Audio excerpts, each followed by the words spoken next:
Jaden Ivey has been fantastic to kick off the new season. In a Rookie of the Year race featuring guys like Paolo Banchero, Keegan Murray, and Bennedict Mathurin, Ivey has been more than keeping pace with the rest of the crowd. Prior to the start of the season, there were a lot of people who had concerns about if Ivey would truly be able to shine next to Cade Cunningham, and if they're going to be able to coexist with one another, as they're both, in theory, ball-dominant guards. Despite some concerning preseason performances between the two, since the start of the regular season, they haven't seemed to have slowed each other down at all. Right now, Ivey is averaging 15.7 points, 4.3 rebounds, and 3.7 assists per game, while shooting 46.1% from the field and 34.5% from three on 4.1 attempts per game. And Cade Cunningham is putting up a career-high 23.1 points, 6.1 rebounds, and 6.8 assists per game on 44.7% shooting from the field and 30% shooting from three on 5 attempts per game. I want to take a look at the dynamic between the two and what Jaden Ivey brings to the table for their offense and how these two have the opportunity to play off of each other really effectively. One of the missing pieces with Detroit's offense last year was the lack of transition offense. Last season, Detroit only scored 106.2 points per 100 possessions in transition, but so far this year, Detroit has an offensive rating of 111.7 in transition, and in the 311 possessions that Jaden Ivey, Cade Cunningham, Saddiq Bey, Bojan Bogdanovic, and Isaiah Stewart have played together, they're scoring 117 points per 100 possessions in transition. Obviously, one of the new additions is Bojan Bogdanovic, but Jaden Ivey is really the biggest factor at play in adding a new spark to their offense when they're trying to push the pace. When they start out this possession in transition, Ivey is lined up with Cade, RJ, and Evan Fournier. But Ivey's going to sprint ahead at a ridiculous pace, and he leaves all of them in the dust, turning a potential 2-on-2 or 2-on-3 transition opportunity into an easy 2-on-1 transition opportunity. He uses a really nice behind-the-back dribble move to get his defender switched away from Saddiq on this 3-on-1 possession, and he gets his defender airborne before sending it to Saddiq Bey for the easy slam. Once again, we can see how he uses his speed to get ahead and create a numbers advantage, making it just him and Saddiq on Paolo, and he baits Paolo long enough before sending it to Saddiq for the finish. Even in this 2-on-3 possession against the Grizzlies, he uses the threat of his interior scoring gravity to bait all three defenders into guarding him before he kicks it out to the corner for the easy catch-and-shoot 3. This serves as a perfect complement to Cade's game, which is predicated more on breaking teams down in the half court, so now the Pistons are able to switch back and forth between pushing the pace and slowing things down whenever it's necessary. But this isn't to say that Jaden Ivey isn't impressive in the half court, because he most definitely is. He's one of those guys whose rim gravity is going to generate tons of open looks for his teammates from beyond the arc, similar to how a guy like Ja Morant operates. Ivey is shooting 71.4% at the rim so far this season, the second highest efficiency among all rookies attempting more than 3 shots per game at the rim, behind only Paolo Banchero. He's not a guy that the defense is just going to be able to allow to get into the paint for uncontested looks. His drive on this play forces Robinson to leave Saddiq in the corner, and once the defense is collapsed onto Ivey, he just kicks it out to Saddiq for the open 3. Here, his drive off the screen forces Ja Morant to tag him, leaving the open pass to the wing for the open shot. He possesses great floor vision on top of his incredible ability to kick out on drives, threading the needle to find Cade on the backdoor cut to the rim. Instead of kicking it out on this play, he's going to bait the defense into the paint before making a really slick pass to Stewart for him to put away the shot at the basket.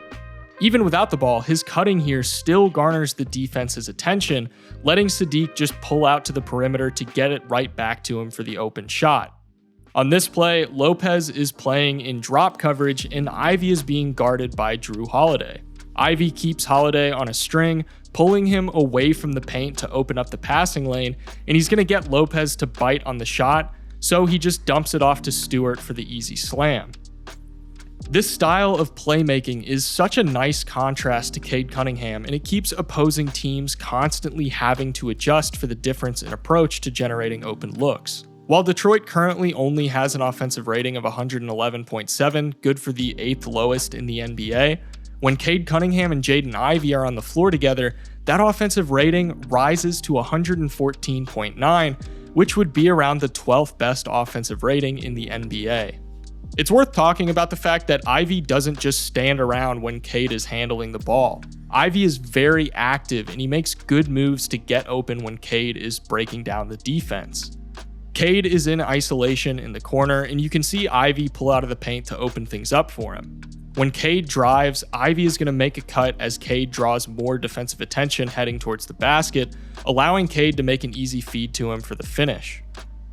When Cade attacks the rim, Ivey makes it a point to follow him as he gets into the paint, and Cade drops it off to him so that Ivey can get the finish. They do essentially the same thing here, with Ivey just cutting across the paint to give Cade a passing option, and Ivey knocks down the floater. They've proven already that they can work together while still allowing for Ivey to take on a reasonable amount of ball handling ability. This is going to be really important for his development because you certainly don't want him fading into the background and not getting the chance to improve. So the fact that he's getting these touches this early on is really promising for the future. Another quick thing to note is that Ivey's perimeter shooting has translated really well from the college level. He shot 35.8% from 3 in his last season at Purdue on 5 attempts a night, and he's currently shooting 34.5% from 3 on 4.1 attempts in the NBA. It's really good to see that he's still this solid, and he's got plenty of room for growth, and it's going to allow him to destroy guys who come to close out on him, and he can just attack the basket and get to the rim as a result. He's going to have to be honored from the perimeter, and leaving him open, he'll be able to knock those down. I really love what we've seen from Jaden Ivey and Cade Cunningham when they're playing alongside Jalen Duren.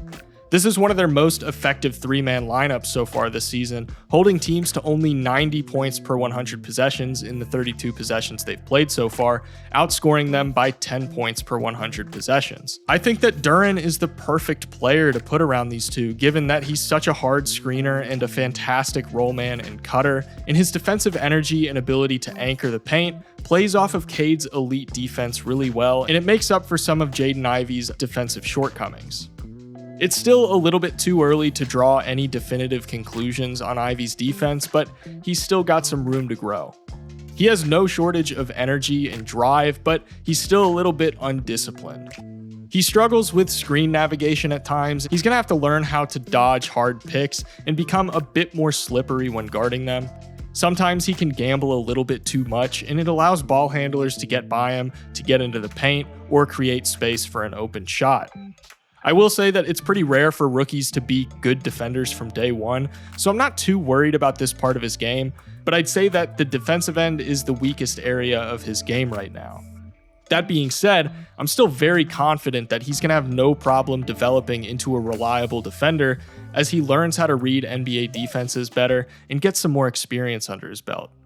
Jaden Ivey is everything you'd want out of this pick for Detroit. He's not going to detract from Cade's ascent to stardom at all, and if anything, he's only going to help that. Ivey himself is more than capable of becoming a star, as he has all the tools in the world to do it, and we've seen it already. He's scoring efficiently against NBA defenses and reading the floor at a really high level. It's only a matter of time before this kid is putting up well over 20 points per game on a nightly basis and helping this young Detroit team take the next steps towards contending.